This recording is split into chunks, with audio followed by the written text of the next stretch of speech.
تو کسی اور کو ماتم کے گھر سے کوئی بھی جاتا ہے بیاہ میں بیٹا موئی کو کوئی بلاتا گیا بیٹو موئی کو کوئی بلاتا گیا یادیج بخیر فاطمہ صغرا نہیں یہاں رخ سخت کے وقت کہتی تھی مجھ سے وہ ناتوا قاسم کا بیاہ ہوئے سفر میں جو ناگہاں تم مجھ کو یاد کر کے بلا لیجیو تم مجھ کو یاد کر کے بلا لیجیو افسوس کی جگہ ہے کوئی نام بر نہیں قاسم کا بیاہ قاسم کا بیاہ ہوتا ہے کہتی تھی یوں پھوپھی سے سکینہ کے کیا ہے غام لو بھائی دلہا بنتے ہیں اب نیگ لیں گے ہم سامنے عقد جمع پریشاں مگر حرام قاسم قاسم کی ماں پکار فدائش ہے لونڈی ہوا سے میں شیخ خوش خصال کی شادی حسین کرتے بیوہ کے لال شادی حسین کرتے بیوہ کے لال شادی حسین کرتے بیوہ کے لال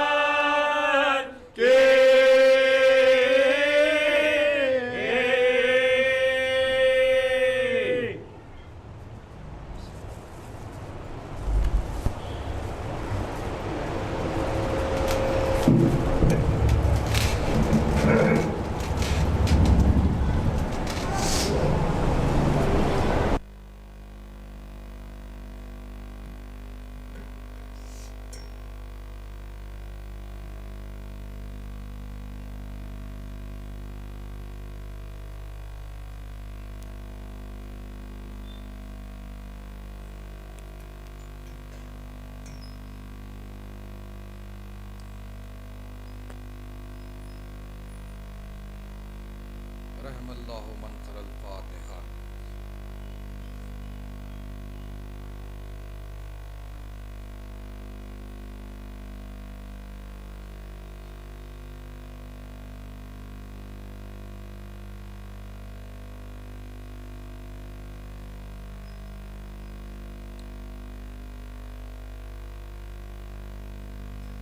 لا حول ولا قوة الا باللہ العلی العظیم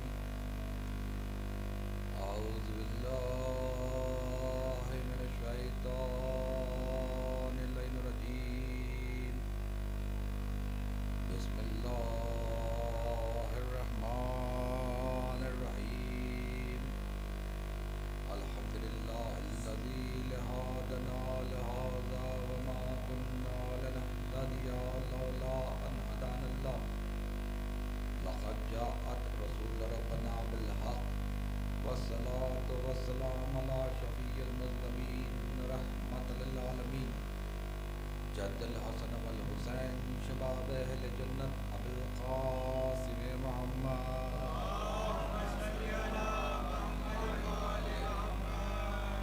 اہل بیتہ الطیبین الطاہرین والمعصومین والمظلومین والمنتجبین ولعنۃ اللہ اعدائہم اجمعین من یومنا ھذا قیام یوم الدین اللہم لعن منکر ولایت علی ابن ابی طالب اللہم لعن مشرک ولایت علی ابن ابی طالب اما بعد فقد قال سبحانہ فی محکم کتابہ وهو أصدق القائلين وقوله الحق بسم الله الرحمن الرحيم ونجم إذا هوى ما ضل صاحبكم وما غوى وما ينطق عن الهوى إن إلا وحي يوحى علمه الشديد القوى ذو مرة فاستوى وهو بالأفق الأعلى ثم دنا فتدلى وكان قاب قوسين أو أدنى أوحي إلي عبده ما أوحي ما كسب الفؤاد ما رأى أفتأمرون علي ما يرى لقد رآه نزلة أخرى عند سدرة المنتهى عندها جنة المأوى إذ يغشى السدرة ما يغشى آواز بلند صلوات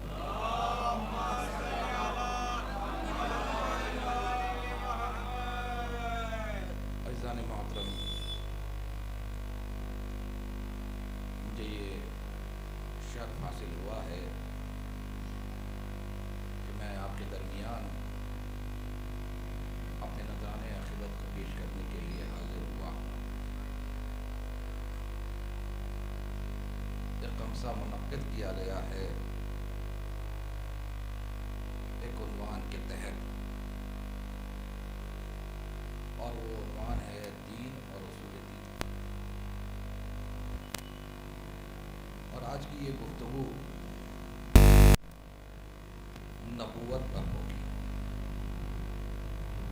پہلے تو ہمیں یہ سمجھنا چاہیے کہ بھئی دین کسے کہتے ہیں، دین کیا ہے، اصول دین کیا ہے۔ دین مذہب کو کہتے ہیں، اور ایک ہی دین ہے جس کے تعلق سے قرآن میں یہ ملتا ہے ان دین عند اللہ الاسلام، اللہ کی اندیت میں جو دین ہے وہ دین اسلام ہے۔ تو لہذا دین کی جو وضاحت بیان کی ہے، جو دین کی تعریف بیان کی ہے، وہ امام نے یہی فرمایا الدین هو ولایت علی ابن ابی طالب۔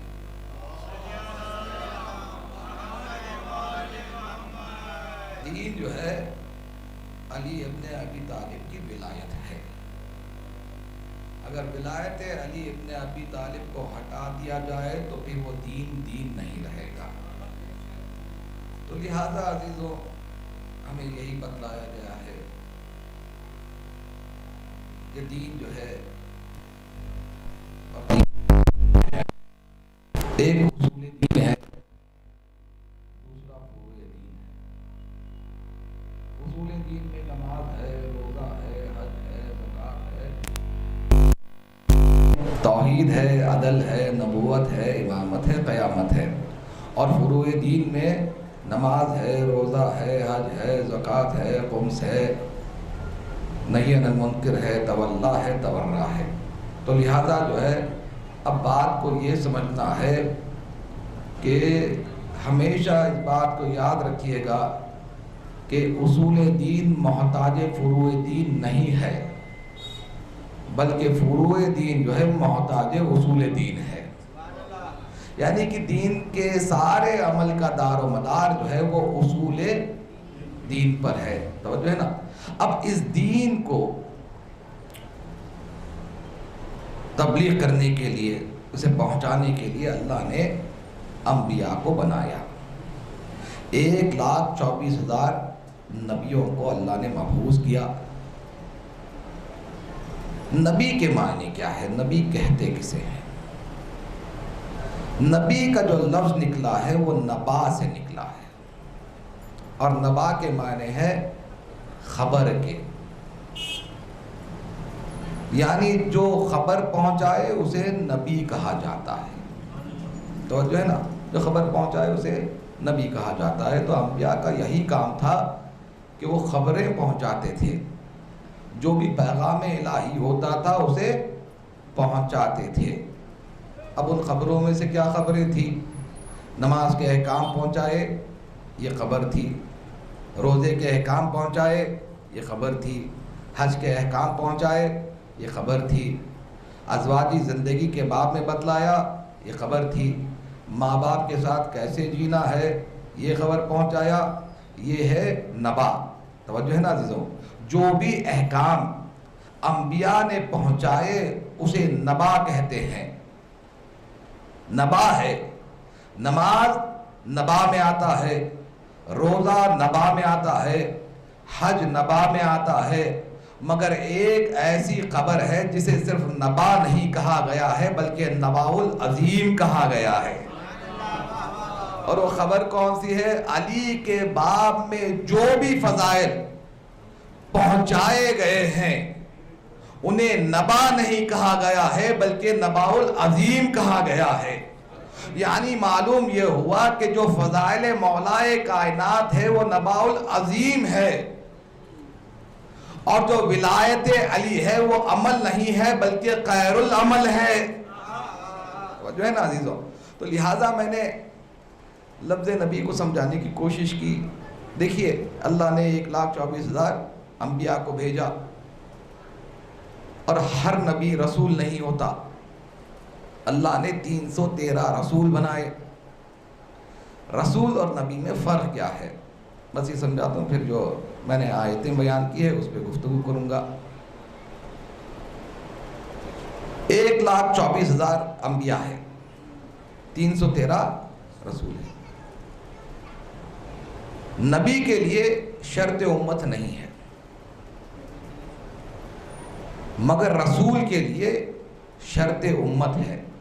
اگر امت ہے تو وہ رسول ہے. تو اسی طرح اولی العزم پیغمبر ہے. اولی العزم کے معنی کیا ہے؟ عزم جس کا بہت بلند ہو اسے اولی العزم کہا جاتا ہے. اللہ نے 5 اولی العزم پیغمبر بنائے. پہلے اولی العزم پیغمبر تھے جناب نوح. اب یہ اولی العزم پیغمبر اس نبی کو کہا جاتا ہے جو صاحب شریعت ہو، جس کے پاس شریعت ہو اسے اولی العزم پیغمبر کہا جاتا ہے. جناب نوح تھے، جناب ابراہیم تھے، جناب موسیٰ تھے، جناب عیسیٰ تھے، اور پیغمبر اسلام تھے.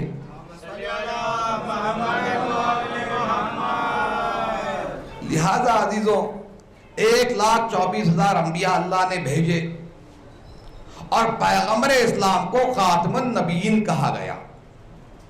کیا معنی خاتم النبیین کے؟ اکثر لوگ یہ کہتے ہیں کہ وہ آخری نبی، یقیناً آخری نبی تھے، مگر خاتم کے معنی جو عربی میں ہے وہ اردو زبان کے ختم میں نہیں ہے. جہاں پہ نبوت ختم ہو جائے اسے خاتم نہیں کہتے ہیں. خاتم کے معنی لغت میں یہ ہے کہ خاتم کہتے ہیں مہر کو. جو مہر ہوتی ہے نا، آپ نے دیکھا ہوگا، اور مہر ایک اہم ترین چیز ہے. جیسے کہ یہ کاغذ ہے، اگر آپ نے کچھ تحریر کر دیا ہے وہ اس وقت تک قابل قبول نہیں ہے جب تک کہ اس پہ مہر نہ ہو. تو جو ہے نا مہر نہ ہو، جیسے کہ سیل اور سٹیمپ کہتے ہیں ہماری زبان میں آج کے زمانے میں. تو خاتم کے معنی ہے مہر، اور مہر کے معنی ہے تصدیق کرنا. تو جو ہے نا تصدیق کرنا. اور خاتم النبیین کے معنی کیا ہوئے؟ مولا کائنات فرماتے ہیں کہ خاتم النبیین کے معنی یہ ہے کہ جو 1,24,000 انبیاء کی نبوت کی تصدیق کر دے اسے محمد کہتے ہیں. جو 1,24,000 انبیاء کی تصدیق کرے اسے محمد کہتے ہیں، اور جو محمد کی نبوت کی تصدیق کرے اسے علی کہتے ہیں. بآواز بلند صلوات پڑھ دیجیے.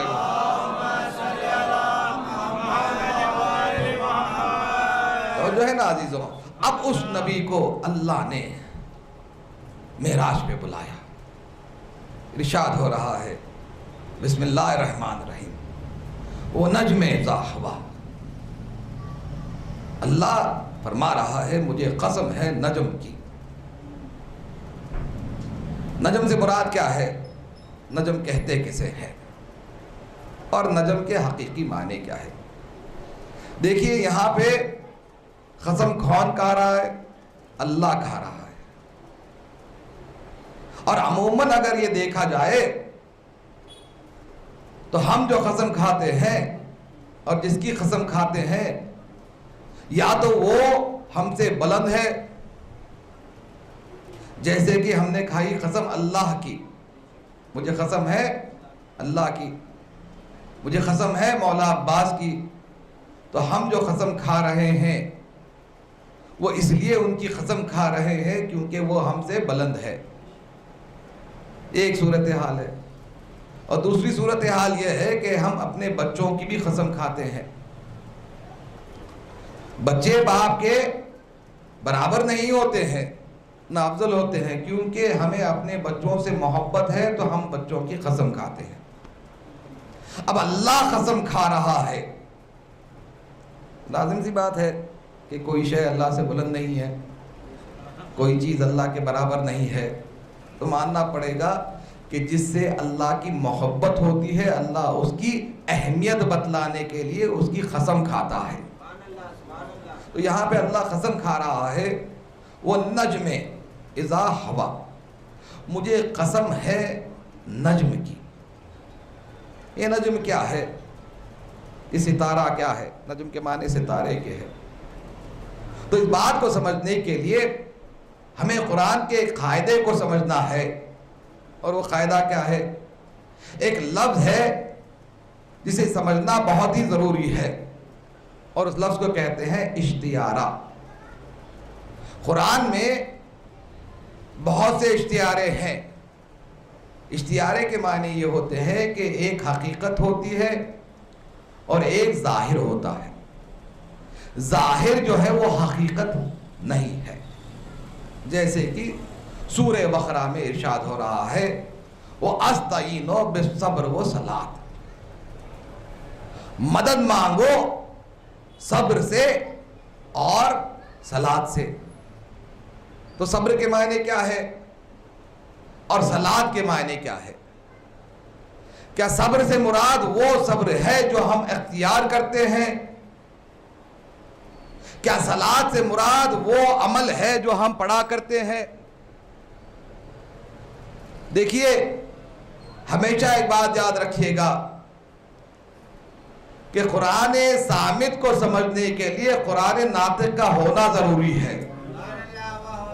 اب امام بتلائیں گے کہ یہاں پہ جو صبر ہے اس سے مراد کیا ہے، صلاۃ سے مراد کیا ہے.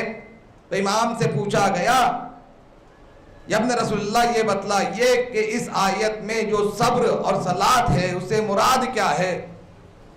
تو امام نے فرمایا یہاں پہ صبر سے مراد علی ابن ابی طالب ہے،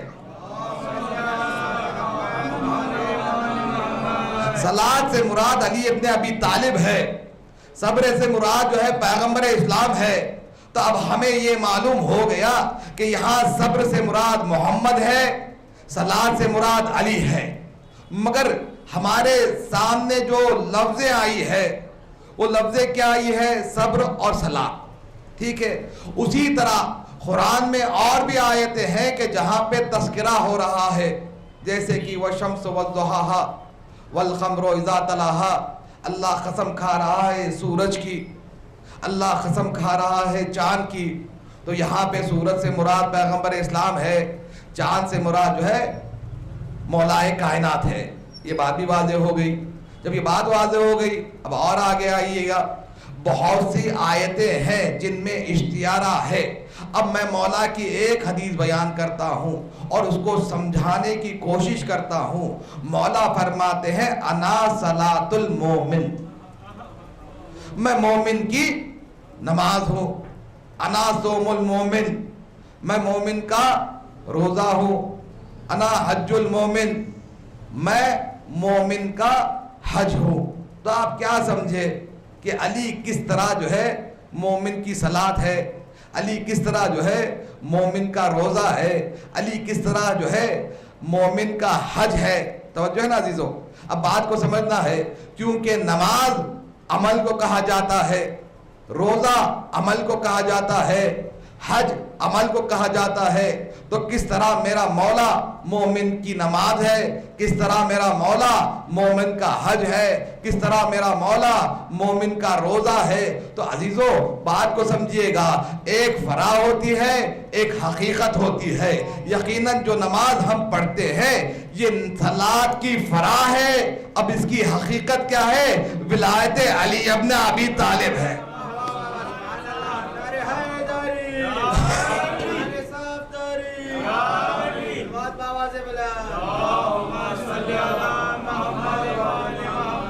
نماز بھی عمل ہے مگر حقیقت کیا ہے؟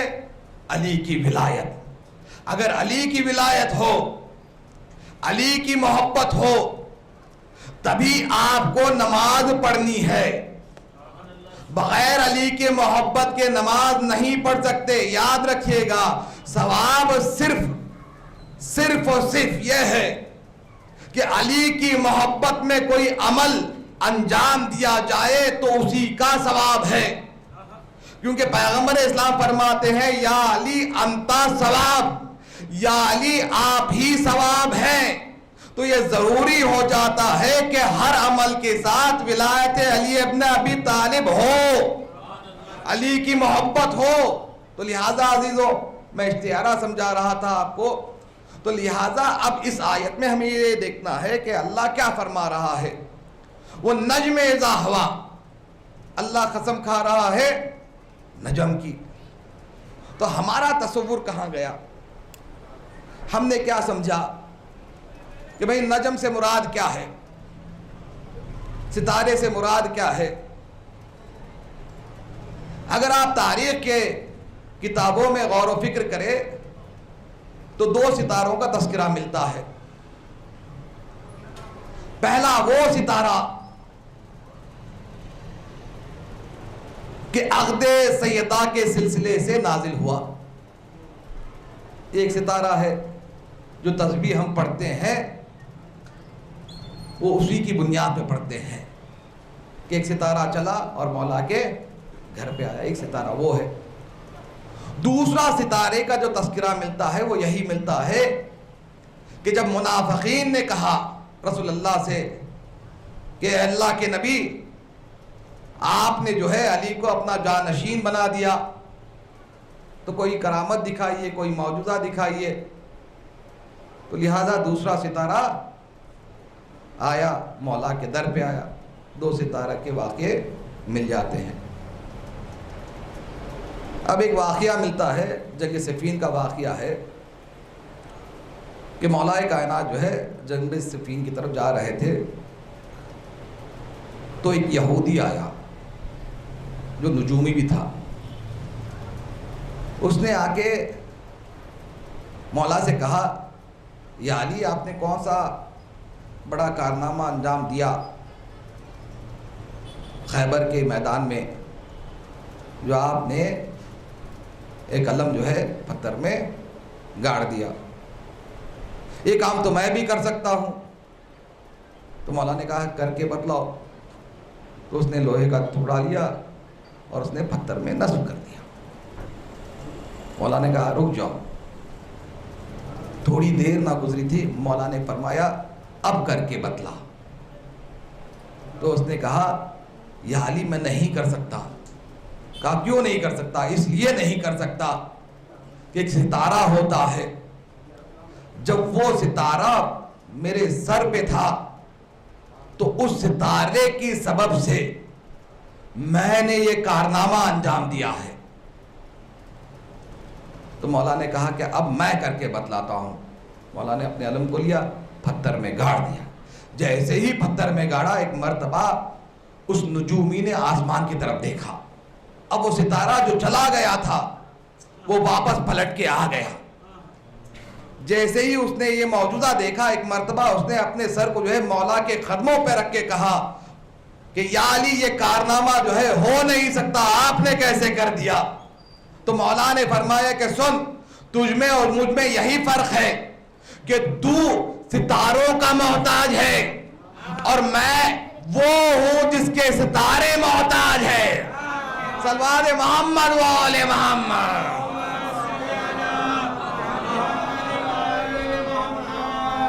عزیزو اب اس آیت میں جو لفظ آیا ہے وَالنَّجْمِ اِذَا هَوَىٰ، مجھے قسم ہے نجم کی. ایک تفسیر ہے سورہ نجم کے تعلق سے، اور اس کے مصنف ہے ملا باقر مجلسی. کتاب کا نام ہے اسرار معراج. معراج کے معنی کیا ہے؟ بلندی کے. اب اس تفسیر میں نے دیکھا کہ ایک شخص نے امام جعفر صادق علیہ السلام سے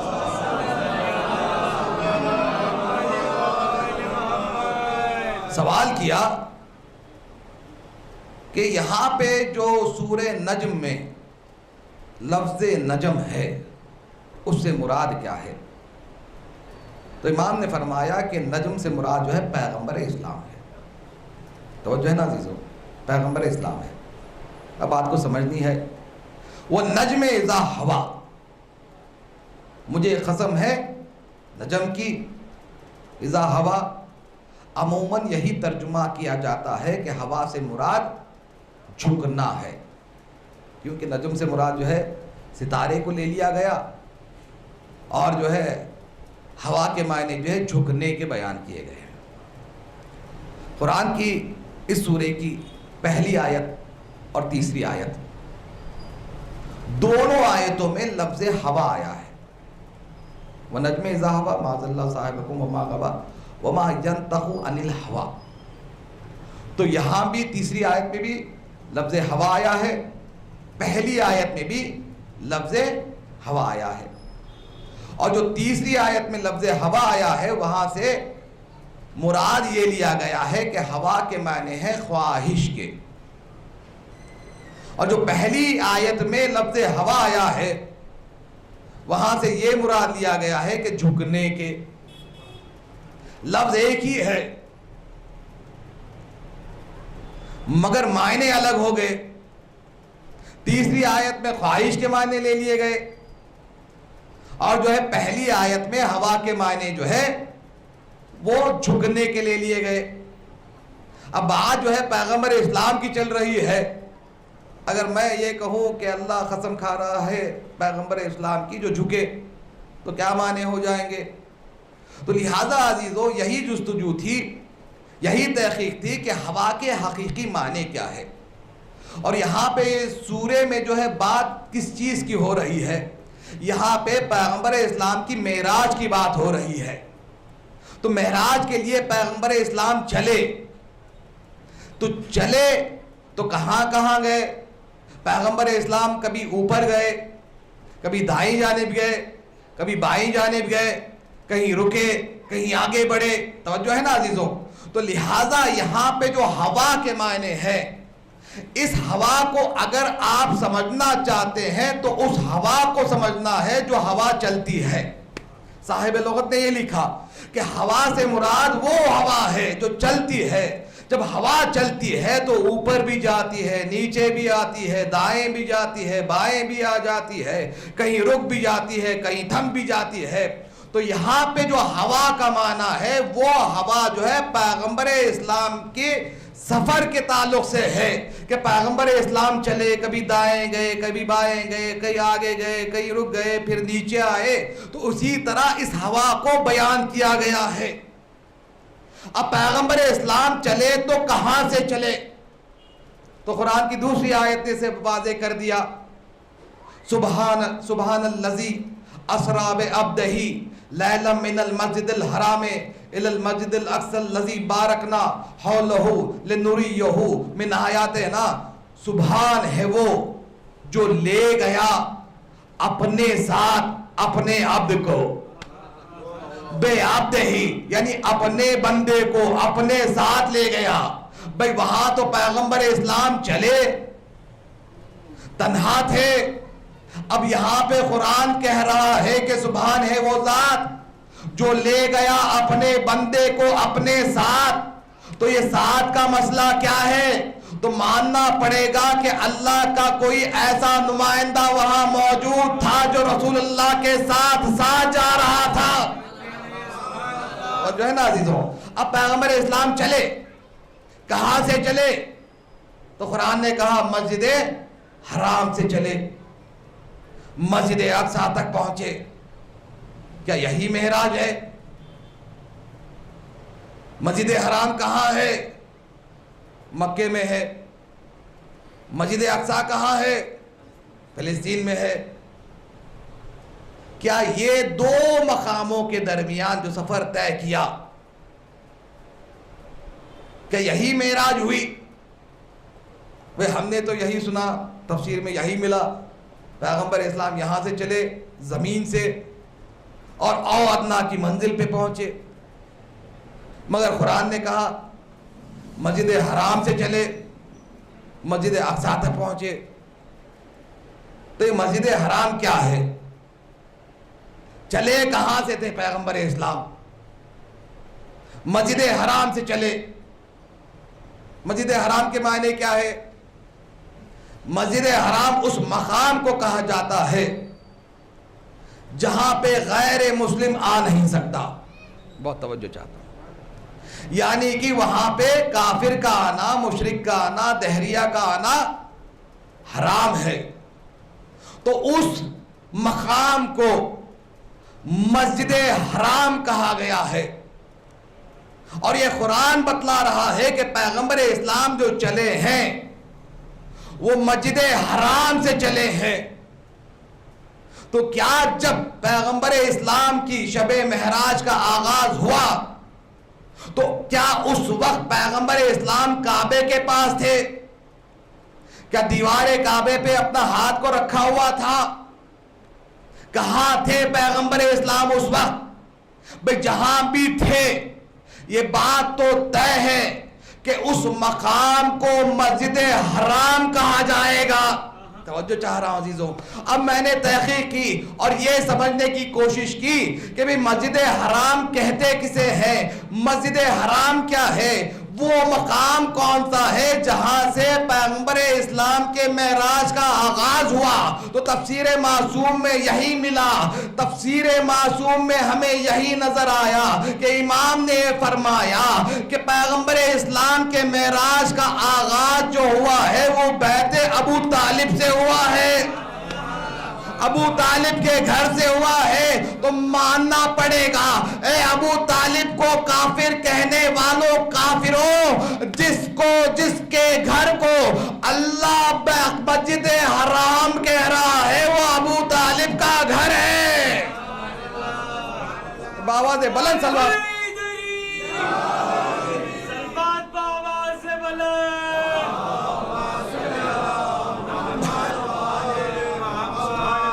عزیزوں۔ اب پیغمبر اسلام چلے، جبرائیل ساتھ ساتھ پیغمبر اسلام جو ہے آگے بڑھ رہے تھے کہ دائیں طرف سے آواز آئی۔ جب دائیں طرف سے آواز آئی آپ نے رخ نہ کیا۔ جبرائیل نے پوچھا یا رسول اللہ کیا ہوا؟ تو پیغمبر اسلام نے فرمایا دائیں طرف سے آواز آئی، آپ نے کیا کیا؟ میں نے رخ نہ کیا۔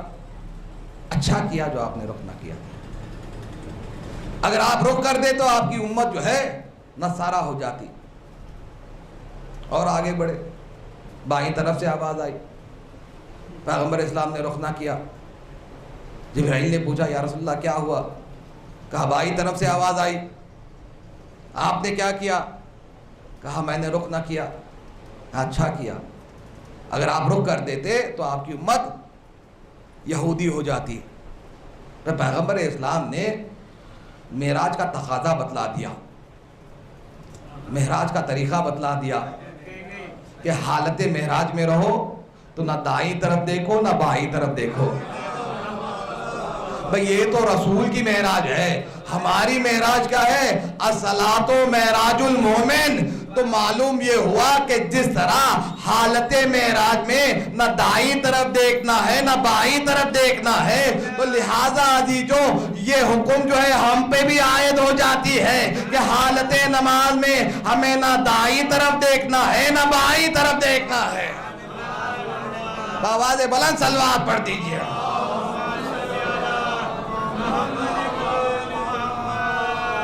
تو اب پیغمبر اسلام چلے، ایک ایک منزل طے کرتے ہوئے چلے۔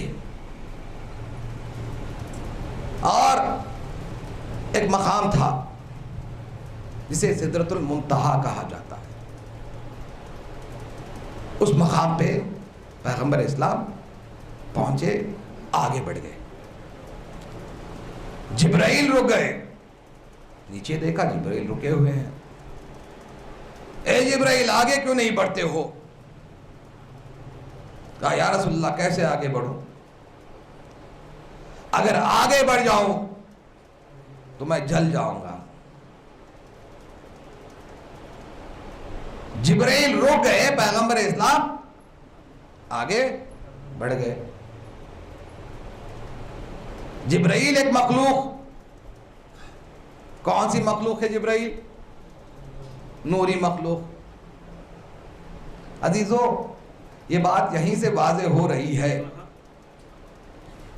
کہ مخلوق کوئی بھی ہو اس کی حد معین ہے. اگر آپ یہ سمجھتے ہیں کہ پیغمبر اسلام کی حقیقت بھی نوری ہے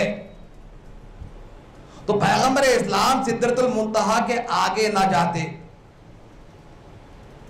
تو معلوم یہ ہوا کہ نور بھی اگر مخلوق ہو تو اس کی حد بھی معین ہے.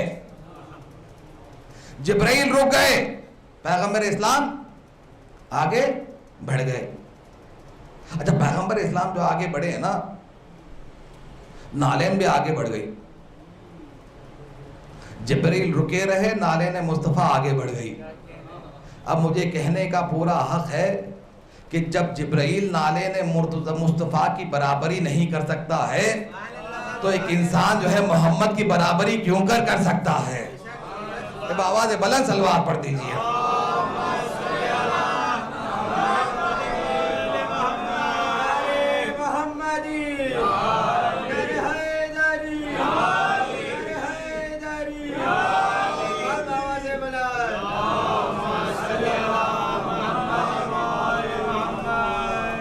تو لہذا عزیزوں اب جو ہے پیغمبر اسلام بڑے آگے, جبرائیل رکے ہوئے, سدرۃ المنتہا کی منزلوں کو طے کر لیا. اب پہنچے ایک مقام پر اور اس مقام کو اودنا کہا جاتا ہے. جب وہاں پہنچے تو ایک آواز آئی, خف یا محمد ان ربک یصلی, ٹھہرے محمد, تیرا رب جو ہے یصلی. اب یصلی کے معنی کیا لیں گے آپ؟ یصلی کے معنی کیا لیں گے آپ؟ دیکھیے ایک ہوتی ہے صلاۃ, جسے ہم نماز کہتے ہیں. صلاۃ کا جو لفظ نکلا ہے وہ صلو سے نکلا ہے. صلو, ہم جو صلوات پڑھتے ہیں کیا پڑھتے ہیں؟ اللہم صلی علی محمد و آل محمد. آپ کو معلوم ہے اس کے معنی کیا ہے؟ اللہم صلی علی محمد و آل محمد جو پڑھتے ہیں کیا ہے؟ دیکھیے اللہ فرماتا ان اللہ و ملائکتہ یصلون علی النبی یا ایھا الذین آمنوا صلوا علیہ وسلموا تسلیما. اللہ فرماتا ہے میں اور میرے ملائکہ درود بھیجتے ہیں محمد و آل محمد پر, اور تمہیں بھی یہ حکم دیا جاتا ہے کہ تم بھی درود پڑھو محمد و آل محمد پر.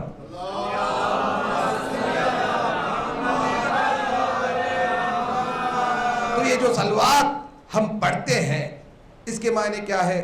اللہم صلی علی محمد و آل محمد. اس کے معنی ہے اے اللہ تو بھیج صلوات محمد و آل محمد پر. یہ کیا بات ہو گئی؟ اللہ کہہ رہا ہے کہ تم بھیجو صلوات, اور آپ کہہ رہے ہیں کہ اے اللہ تو بھیج صلوات. اللہ کہہ رہا صلوات بھیج, آپ کہہ رہے ہیں صلوات بھیج, تو صلوات گئی کہاں؟ صلوات کے معنی کیا ہے؟ دیکھیے کوئی بھی عبادت قابل قبول اس وقت تک نہیں ہو سکتی ہے جب تک کہ اس عبادت کی معرفت نہ ہو. معرفت کے بغیر عبادت نہیں ہے.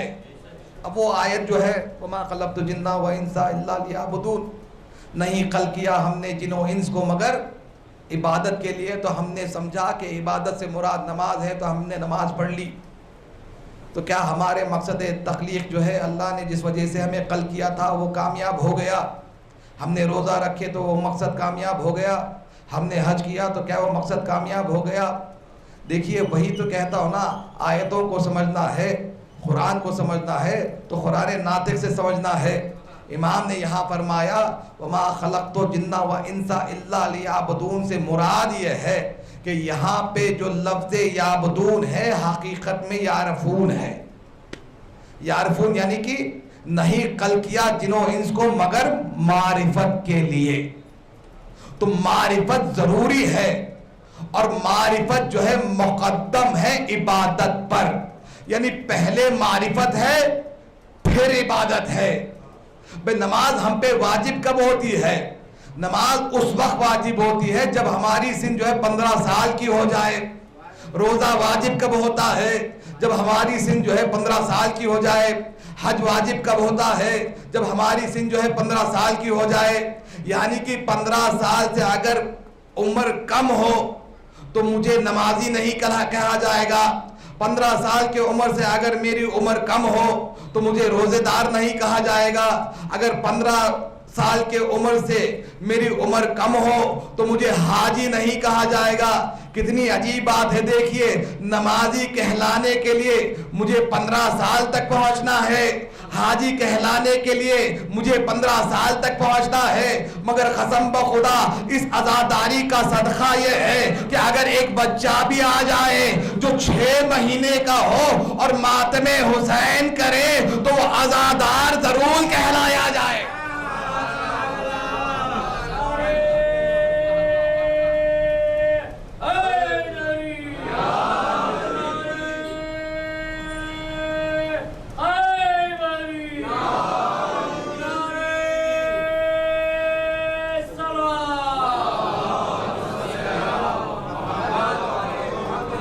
جو ہے نا عزیزو، تو معرفت جو ہے وہ ضروری ہے عبادت کے لیے۔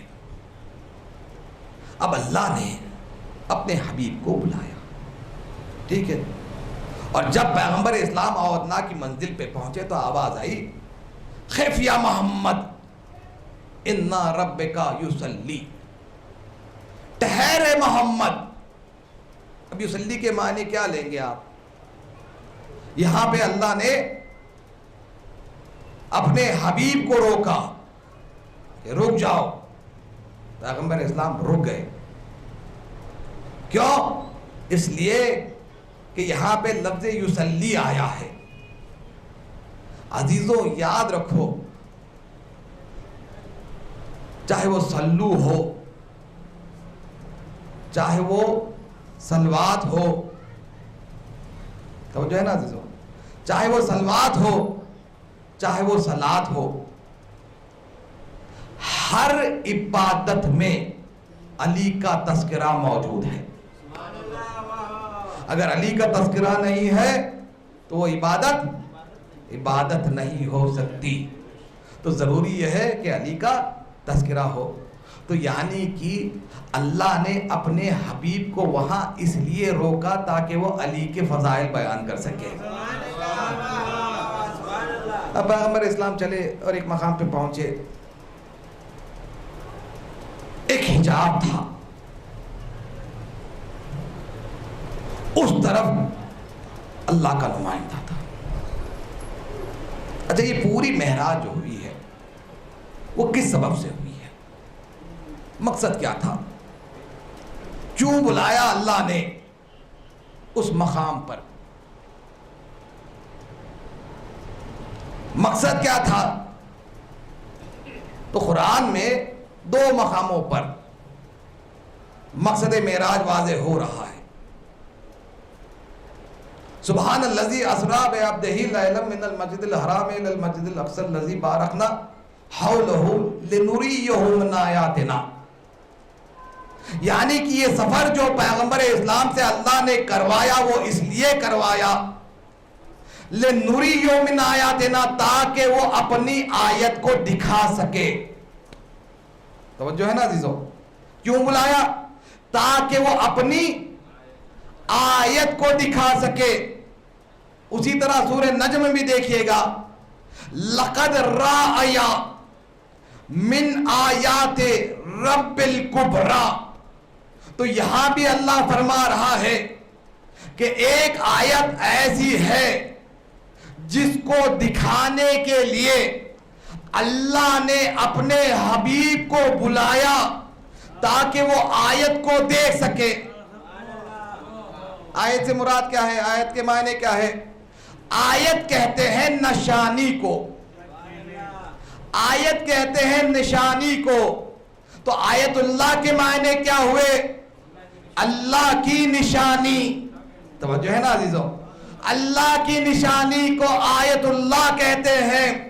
تو یعنی کہ آیت اللہ اس کو کہتے ہیں جس کو دیکھ کے اللہ کی معرفت ہو, جسے دیکھ کے اللہ کو پہچانا جائے. بھئی آیت اللہ اس کو کہتے ہیں کہ جس کا ہونا دلیل ہے کہ وہ ہے. جو ہے نا عزیزوں, یعنی جس کو دیکھ کے یہ پہچانا جائے کہ اللہ ہے. تو لہذا اب اس کو دکھانے کے لیے اللہ نے اپنے حبیب کو بلایا. اب وہاں تھا کون؟ تھا کون؟ مولا کائنات تھے.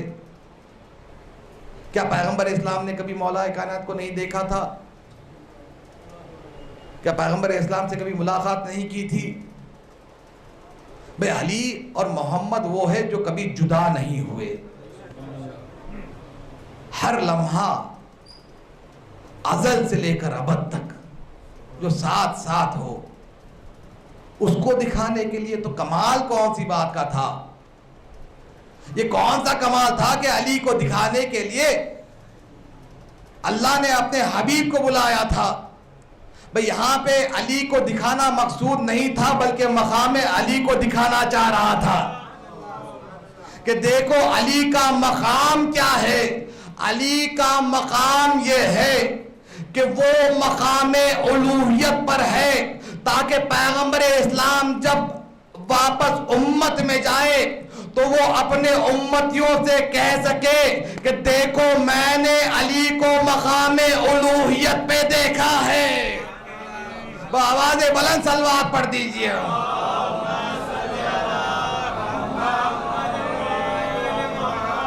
توجہ ہے نا عزیزوں؟ اب جو ہے ایک حجاب تھا, اور حجاب کے ایک طرف مولا کائنات اور دوسری طرف جو ہے پیغمبر اسلام, درمیان میں کیا ہے؟ حجاب ہے. اب یہ حجاب کون سا حجاب تھا؟ حجاب ہے تو کون سا حجاب ہے؟ تو لوگوں نے کہا کہ بھئی یہ نوری حجاب ہے. جیسے کہ میں نے یہ عرض کیا تھا کہ جبرائیل کی رسائی سدرۃ المنتہا کے آگے نہیں ہے, کیونکہ جبرائیل ہے نوری مخلوق. نور کی حد معین ہے. پیغمبر اسلام کیونکہ ان کی حقیقت نور نہیں ہے, غیب ہے, اس لیے آگے بڑھ گئے. اب اس مقام پہ کیسے ہو سکتا ہے کہ جو حجاب رسول اور علی کے درمیان ہے وہ نوری ہو؟ بھئی حجاب ہے, اس سے انکار نہیں ہے, مگر وہ نوری حجاب نہیں ہے بلکہ حجاب اللہ ہے. اللہ کا حجاب ہے اور وہ نوری حجاب نہیں ہے. اللہ کا حجاب ہے. اور یہ حجاب کیا ہے؟ تو امام سے پوچھا گیا مولا حجاب اللہ سے مراد کیا ہے؟ اللہ کے حجاب سے مراد کیا ہے؟ تو مولا نے فرمایا حجاب اللہ سے مراد ہماری جدہ فاطمۃ الزہرا ہے. تو معلوم یہ ہوا کہ شب معراج 3 شخصیتیں وہاں موجود تھی. علی بھی موجود تھے, محمد بھی موجود تھے, اور فاطمۃ الزہرا بھی موجود تھی. سب کے سب موجود تھے. اب اللہ نے گفتگو شروع کی. اس میں آخری مرحلے پہ آ گیا. گفتگو کی اللہ نے. کس سے گفتگو کی؟ پیغمبر اسلام سے گفتگو کی. گفتگو کسے کہتے ہیں؟ جیسے کہ فرض کیجئے میں یہاں آیا اور آپ کے درمیان جو ہے میں مجلس پڑھنے کے لیے حاضر ہوا ہوں. مجھے بلایا گیا تاکہ میں مجلس پڑھوں، اور میں جو مجلس پڑھتا ہوں وہ اردو میں پڑھتا ہوں. فرض کر لیجئے گا کوئی فارسی بولنے والا آ جائے اور اس ممبر پہ بیٹھ جائے، وہ بھی فضائل سنائے گا مگر آپ کی سمجھ میں کچھ نہیں آئے گا. کوئی عربی والا بولنے والا آ جائے، وہ بولے گا عربی مگر آپ کی سمجھ میں کچھ نہیں آئے گا. تو دو چیزوں کا ہونا بہت ضروری ہے. ایک آواز کا ہونا ضروری ہے، تو جو ہے نا، ایک لفظوں کا ہونا ضروری ہے، اور لفظ بھی وہی لفظ ہو جو سننے والوں کو سمجھ میں آئے. ٹھیک ہے، آواز بھی ہونا ضروری ہے، الفاظ بھی ہونا ضروری ہے، ندا بھی ہونا ضروری ہے، الفاظ بھی ہونا ضروری ہے، وہی زبان بھی ہونا ضروری ہے. پوری توجہ ہے نا. اب وہاں گفتگو کون کر رہا تھا؟ اللہ کر رہا تھا. کیا اللہ کی ندا ہے؟ کیا اللہ کی آواز ہے؟ بڑی توجہ سے سنیے گا. مولا سے ایک شخص نے سوال کیا، یا امیر المومنین، کیا اللہ کی ندا ہے؟ کیا اللہ کی آواز ہے؟ تو مولا نے فرمایا، لا بصوت ولا بندائن، اللہ کی آواز بھی نہیں ہے، اللہ کی ندا بھی نہیں ہے. میں کیا کہہ رہا ہوں، آپ نے غور نہیں فرمایا. اللہ کی آواز بھی نہیں ہے، اللہ کی ندا بھی نہیں ہے. اللہ کی آواز نہیں، اللہ کی ندا نہیں. تو مجھے یہ بتلائیے، شیطان سے گفتگو کی تو کس نے کی؟ آدم سے گفتگو کی تو کس نے کی؟ عالم ارواح میں الستو بربکم کہا تو کس نے کہا؟ ابراہیم سے گفتگو کی تو کس نے کی؟ تو بات سمجھ میں آئی. یہاں پہ جو ہے بات واضح ہو رہی ہے کہ جہاں پہ ندا نہیں ہے وہ نہیں بول رہا ہے، اور بولنے کے لیے جو ہے زبان کا ہونا ضروری ہے. اب جو اس کی زبان ہوگی وہی بولے گی، وہی کلام کرے گی. تو جو ہے نا، اب وہاں پہ آواز نہیں ہے، نہ صوت ہے، نہ ندا ہے. بھئی قرآن کیا ہے؟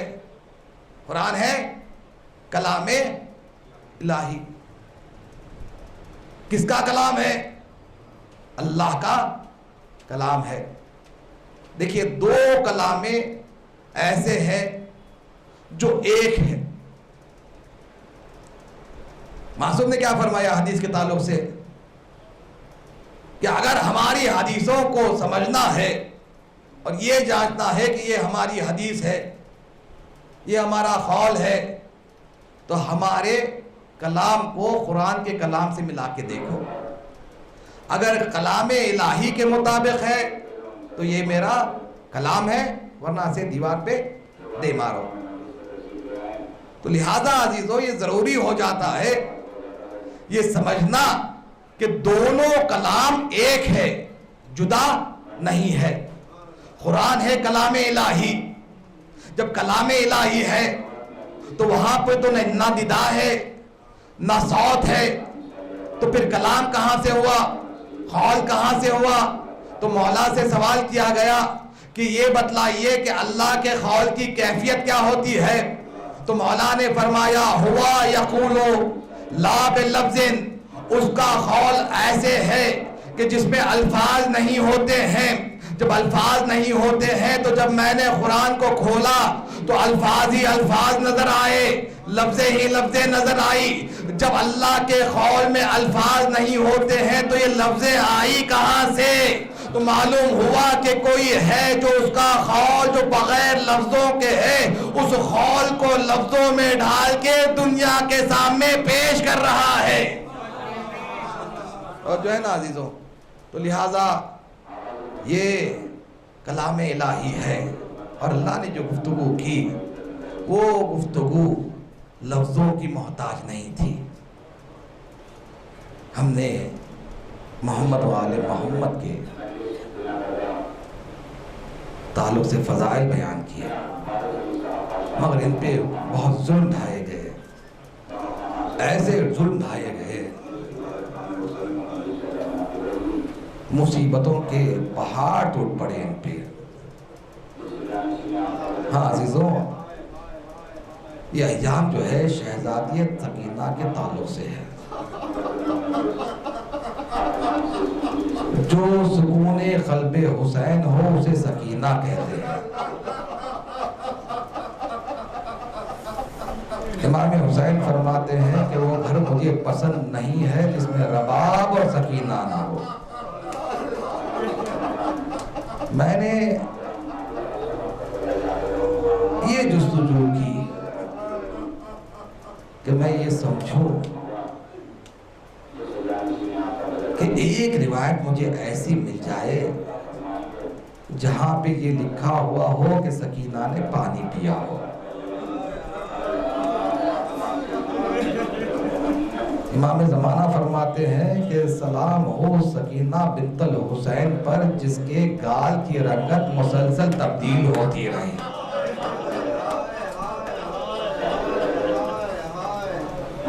مسلسل ظلم کیا گیا سکینہ پر، کبھی تازیانے سے وار کیا گیا، کبھی تماچے مارے گئے، کان ایسے کہ مسلسل خون بہ رہا ہے۔ روایت تو ملتا ہے کہ زینب کے ہاتھ پسے گردن بنے ہوئے تھے اور سکینہ جو ہے آغوش زینب میں بیٹھی ہوئی تھی، غش پہ غش آ رہا تھا۔ سکینہ اون سے گر گئی، وہ سر جس پہ، وہ نیزہ جس پہ حسین کا سر تھا، جیسے ہی سکینہ یہاں زمین پہ آئی وہ نیزہ جو ہے زمین میں دھس گیا۔ شکر ملون نے پوچھا کہ کیا ماجرا؟ کہا کہ سکینہ گر گئی ہے۔ سوار کروایا گیا سکینہ کو، قافلہ اور آگے بڑھا، پھر سکینہ پہ غشی طاری ہوئی، بچی گر گئی اور وہ نیزہ جو ہے زمین میں دب گیا۔ تو شمر ملون نے کہا کہ اب میں ایسا ظلم اس پہ کروں گا کہ پھر دوبارہ اسے غشی نہ آئے گی۔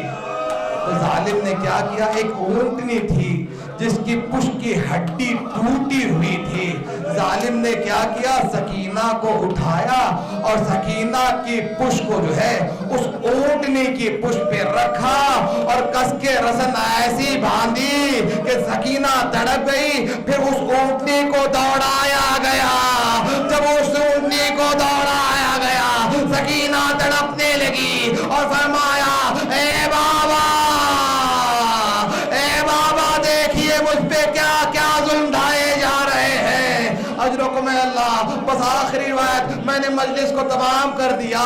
قید خانہ تھا، کیسا قید خانہ تھا جس کی چھت نہیں تھی، دن کی دھوپ تھی، رات کی اوس تھی۔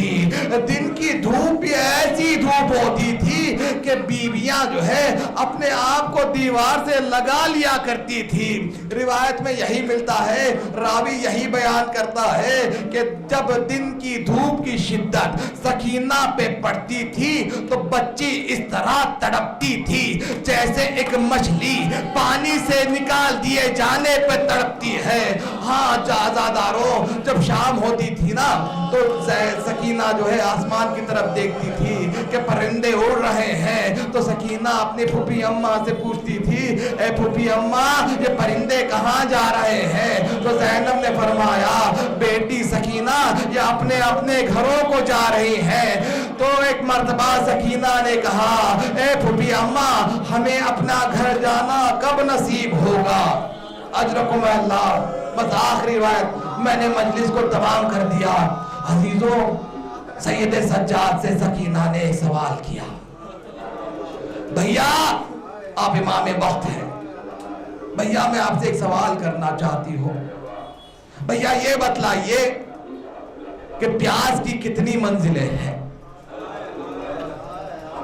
بھیا پیاز کی کتنی منزلیں ہیں؟ تو امام نے فرمایا بہن سکینہ پیاز کی 4 منزلیں ہیں۔ پہلی منزل یہ ہے کہ جب پیاس کسی پہ غالب آ جائے تو زبان جو ہے دہن سے بار بار نکلتی ہے. یہی حالت میں نے علی اصغر کی تاریخ میں دیکھی. جب سکینہ جو ہے علی اصغر کے قریب گئی تو سکینہ نے کیا دیکھا کہ علی اصغر کی زبان جو ہے بار بار دہن سے باہر آ رہی تھی. پھر امام نے فرمایا کہ پیاس کی دوسری منزل یہ ہے کہ جب پیاس غالب آ جائے تو کچھ نظر نہیں آتا, صرف دھواں ہی دھواں نظر آتا ہے. یہ حال جو ہے علی اکبر کا تاریخ میں ملا.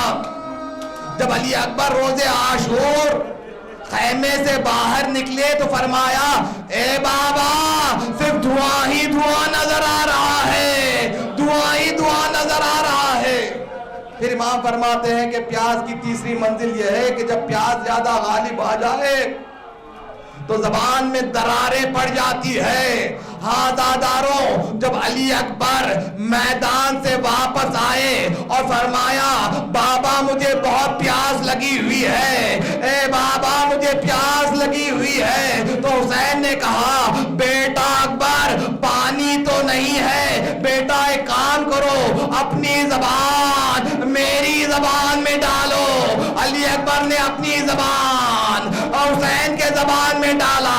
فوراً کھینچ کے کہتے ہیں بابا ارے میری زبان سے زیادہ تو آپ کی زبان ہے, اے بابا آپ کی زبان میں تو دراریں پڑی ہوئی ہے. پھر امام فرماتے ہیں کہ پیاس کی چوتھی منزل یہ ہے کہ جب پیاس کسی پہ غالب آ جائے, مسلسل پیاس لگتی جائے تو کھال جو ہے ہڈی کو لگ جاتی ہے, گوشت درمیان میں نہیں رہتا. بس سکینہ نے تڑپ کے یہی کہا اے بھیا میں یہی جاننا چاہتی تھی کربلا سے کوفہ پیاسی رہی, اے بھیا کوفے سے شام آئی, قید خانے بھی پیاسی ہو, تو میں یہی جاننا چاہتی تھی کہ میں پیاس کے کون سے منزل پہ ہوں. اے بھیا مجھے معلوم ہو گیا کہ میں پیاس کے چوتھے منزل پہ ہوں. انا للہ و انا الیہ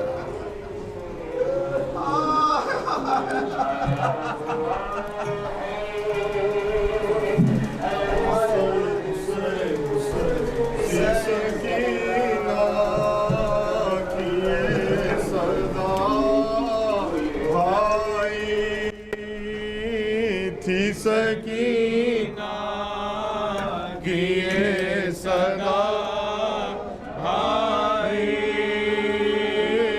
دم نکلتا ہے اب میرا بھائی. تھی سکینہ کی یہ صدا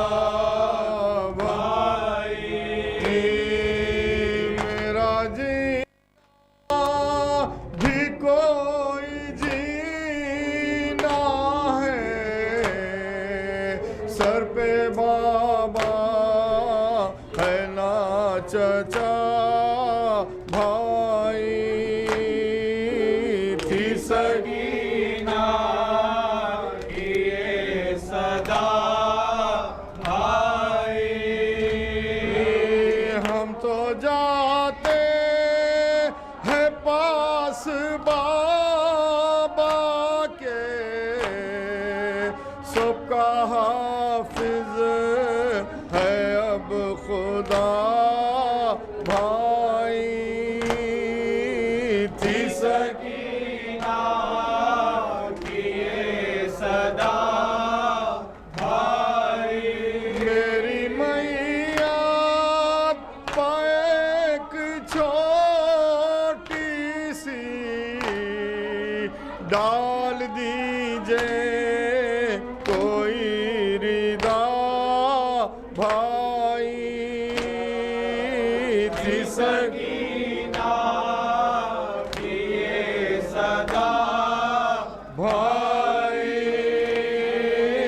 دم نکل ہوتا ہے اب میرا بھائی، تھی سکی